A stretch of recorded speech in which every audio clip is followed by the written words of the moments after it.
आपके अपने channel study academy में आज हम देखेंगे मैट्रिक फाइनल एग्ज़ाम 2024 के विज्ञान के काफ़ी महत्वपूर्ण ऑब्जेक्टिव क्वेश्चन। अगर आप इस चैनल पे नए हैं तो प्लीज़ चैनल को सब्सक्राइब कर दें और बेल आइकन को ऑल पे कर दें ताकि वीडियो का आने वाला नोटिफिकेशन आपके पास पहुंचता रहे। तो चलिए पहला क्वेश्चन देखते हैं। पहला क्वेश्चन कह रहा है ग्लूकोज का रासायनिक सूत्र होता है। तो ग्लूकोज का रासायनिक सूत्र क्या होता है? तो C6H12O6 होता है, यानी बी नंबर बिल्कुल ही राइट आंसर हो जाएगा। अब 2 नंबर क्वेश्चन क्या करें, एक धातु जिसका संक्षारण होता है। तो ये कौन धातु है जिसका संक्षारण होता है? तो लोहा यानी Fe ऐसा धातु है जिसका संक्षारण होते रहता है, यानी ए नंबर बिल्कुल ही राइट आंसर हो जाएगा। चलिए अगला क्वेश्चन देखते हैं। 3 नंबर क्वेश्चन क्या करें, 3 नंबर क्वेश्चन काफ़ी महत्वपूर्ण है। सबसे अधिक सक्रिय धातु है। तो सबसे अधिक सक्रिय धातु कौन है? ए करे पोटेशियम, बी करे सोडियम, सी करे लोहा, डी करे तांबा। तो सबसे अधिक सक्रिय धातु कौन है? तो ये पोटेशियम है, यानी ए नंबर बिल्कुल ही राइट आंसर हो जाएगा। 4 नंबर क्वेश्चन क्या करा है, 4 नंबर क्वेश्चन काफ़ी महत्वपूर्ण है। विद्युत बल्ब का तंतु किस धातु का बना होता है? तो ये किस धातु का बना होता है? ए करे लोहे का, बी करे तांबे का, सी करे टंगस्टन का, डी करे सोना का। तो विद्युत बल्ब का तंतु किस धातु का बना होता है? तो ये टंगस्टन का बना होता है, यानी सी नंबर बिल्कुल ही राइट आंसर हो जाएगा। चलिए अगला क्वेश्चन देखते हैं। 5 नंबर क्वेश्चन क्या करें, सीसा और टीन के मिश्र धातु को कहते हैं। तो इसे क्या कहते हैं? ए कह रहा है सोल्डर, बी कह रहा है गन मेटल, सी कह रहा है स्टील, डी कह रहा है उपधातु। तो सीसा और टीन के मिश्र धातु को क्या कहते हैं? तो इसे सोल्डर कहते हैं, यानी ए नंबर बिल्कुल ही राइट आंसर हो जाएगा। 6 नंबर क्वेश्चन क्या करें, ग्रेफाइड होता है। तो ग्रेफाइड क्या होता है? ए कह रहा है विद्युत का कुचालक, बी कह रहा है विद्युत का सुचालक, सी कह रहा है दोनों कुचालक और सुचालक, डी कह रहे हैं इनमें कोई नहीं। तो ग्रेफाइड क्या होता है? तो ये विद्युत का सुचालक होता है, यानी बी नंबर बिल्कुल ही राइट आंसर हो जाएगा। चलिए अगला क्वेश्चन देखते हैं। 7 नंबर क्वेश्चन क्या करें, 7 नंबर क्वेश्चन कर रहा है सल्फ्यूरिक अम्ल का अणु सूत्र होता है। तो ये क्या होता है सल्फ्यूरिक अम्ल का अणु सूत्र? तो H2SO4 होता है, यानी बी नंबर बिल्कुल ही राइट आंसर हो जाएगा। 8 नंबर क्वेश्चन क्या कर रहा है, सबसे अधिक आघातवर्ध और तन्य धातु है। तो ये कौन है? ए कर रहा है सोना, बी कर रहा है सोडियम, सी कर रहा है चांदी, डी कर रहा है पोटेशियम। तो सबसे अधिक आघातवर्ध और तन्य धातु कौन है? तो ये सोना है, यानी ए नंबर बिल्कुल ही राइट आंसर हो जाएगा। चलिए अगला क्वेश्चन देखते हैं। 9 नंबर क्वेश्चन काफ़ी महत्वपूर्ण है। पीतल है। तो पीतल एक क्या है? ए कर है धातु, बी कर है अधातु, सी कर है मिश्र धातु, डी कर है उपधातु। तो पीतल क्या है? तो पीतल एक मिश्र धातु है, यानी सी नंबर बिल्कुल ही राइट आंसर हो जाएगा।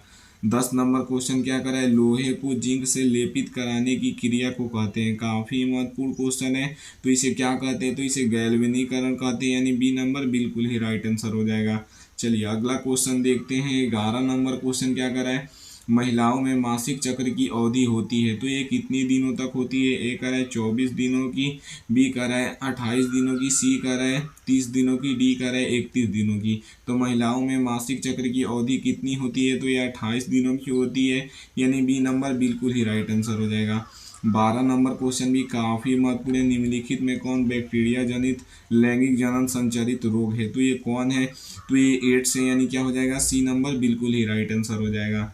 चलिए अगला क्वेश्चन देखते हैं। 13 नंबर क्वेश्चन काफ़ी महत्वपूर्ण है। सिनेबार किस धातु का अयस्क है? तो ये किस धातु का अयस्क है? तो ये Hg यानी पारा का अयस्क है, यानी क्या हो जाएगा? सी नंबर बिल्कुल ही राइट आंसर हो जाएगा। 14 नंबर क्वेश्चन क्या करा है, एक ऐसा धातु जिसे चाकू से काटा जा सकता है। तो ये कर रहा है, ए कर रहा है टीन, बी कर रहा है सोडियम, सी कर रहा है लोहा, डी कर रहा है तांबा। तो उसे कौन सा धातु है जिसे चाकू से आसानी से काटा जा सकता है? तो वो सोडियम है, यानी बी नंबर बिल्कुल ही राइट आंसर हो जाएगा। चलिए अगला क्वेश्चन देखते हैं। 15 नंबर क्वेश्चन क्या कर रहा है, अम्लीय विलियम का पीएच मान होता है। तो ये कितना होता है? तो अम्ल का पीएच मान 7 से कम होता है, क्षार का पीएच मान 7 से अधिक होता है और उदासीन 7 के बराबर होता है। आप लोग को याद रखना होगा। 16 नंबर क्वेश्चन क्या कर रहा है, हमारा शरीर पीएच मान किस परिसर में सही तरीके से कार्य करता है? तो ये कितने पर कार्य करता है? तो ये 7.0 से 7.8 के बीच सही तरीके से कार्य करता है, यानी बी नंबर बिल्कुल ही राइट आंसर हो जाएगा। अब क्या कर रहा है, 17 नंबर क्वेश्चन क्या कर रहा है, धातु जो सिर्फ अम्लीय राज में घुलता है। तो ये कौन सा धातु है जो सिर्फ अम्ल राज में घुलता है?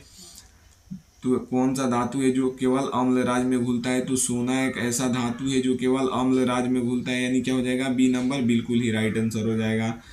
18 नंबर क्वेश्चन क्या करे? विद्युत बल्ब का तंतु किस धातु का बना होता है? तो ये किस धातु का बना होता है? ए कह रहा है लोहे का, बी कह रहा है तांबे का, सी कह रहा है टंगस्टन का, डी कह रहा है सोने का। तो ये किस धातु का बना होता है? तो ये टंगस्टन का बना होता है, यानी सी नंबर बिल्कुल ही राइट आंसर हो जाएगा। चलिए अगला क्वेश्चन देखते हैं। 19 नंबर क्वेश्चन क्या कर रहा है? लोहे और कार्बन की मिश्र धातु है, तो ये कौन है? ए कह रहा है स्टील, बी कह रहा है इस्पात, सी कह रहा है मैग्नीशियम, डी कह रहा है कांसा। तो लोहे और कार्बन के मिश्र धातु को क्या कहते हैं? तो इसे स्टील कहते हैं, यानी ये नंबर बिल्कुल ही राइट आंसर हो जाएगा। 20 नंबर क्वेश्चन क्या कह रहा है? लोहे, निकेल और क्रोमियम के मिश्र धातु को कहते हैं, तो इसे क्या कहते हैं? तो इसे स्टेनलेस स्टील कहते हैं, यानी क्या हो जाएगा? डी नंबर बिल्कुल ही राइट आंसर हो जाएगा। चलिए अगला क्वेश्चन देखते हैं। 21 नंबर क्वेश्चन काफ़ी महत्वपूर्ण है। यौना की आयु क्या होती है? तो ये क्या होती है? तो ये लड़कियों में 10 से 12 वर्ष होती है, यानी क्या हो जाएगा? ये नंबर बिल्कुल ही राइट आंसर हो जाएगा। 22 नंबर क्वेश्चन क्या कर रहा है? निम्नलिखित में कौन लैंगिक जनन संचारित रोग है? तो ये कौन है? तो ये एड्स भी है और गुनेरिया भी है, यानी क्या हो जाएगा? D number. ए और सी दोनों हो जाएगा, यानी डी नंबर बिल्कुल ही राइट आंसर हो जाएगा। चलिए अगला क्वेश्चन देखते हैं। 23 नंबर क्वेश्चन कर रहा है एक धातु जिसे हथेली पर पिघलने लगती है, तो ये कौन सा धातु है? ए कह रहा है सोडियम, बी कह रहा है सीजियम, सी कह रहा है चांदी, डी कह रहा है लिथियम। तो कौन सा धातु है जो हथेली पर रखने पर पिघलने लगता है? तो एक सीजियम भी है और एक दूसरा है गैलियम, वो भी हाथ पे रखने पर पिघलने लगता है। साथ में आप लोग को ये भी याद रखना होगा। 24 नंबर क्वेश्चन क्या कर रहा है? सर्वाधिक तन्य धातु है, तो ये कौन है? तो ये सोना है, यानी क्या हो जाएगा? ए नंबर बिल्कुल ही राइट आंसर हो जाएगा। 25 नंबर क्वेश्चन क्या कर रहा है? 25 नंबर क्वेश्चन काफ़ी महत्वपूर्ण है। अंडोत्सर्ग कब होता है? तो ये कब होता है? तो ये रजो धर्म के 12 से 14 दिनों के बाद होता है, यानी ए नंबर बिल्कुल ही राइट आंसर हो जाएगा।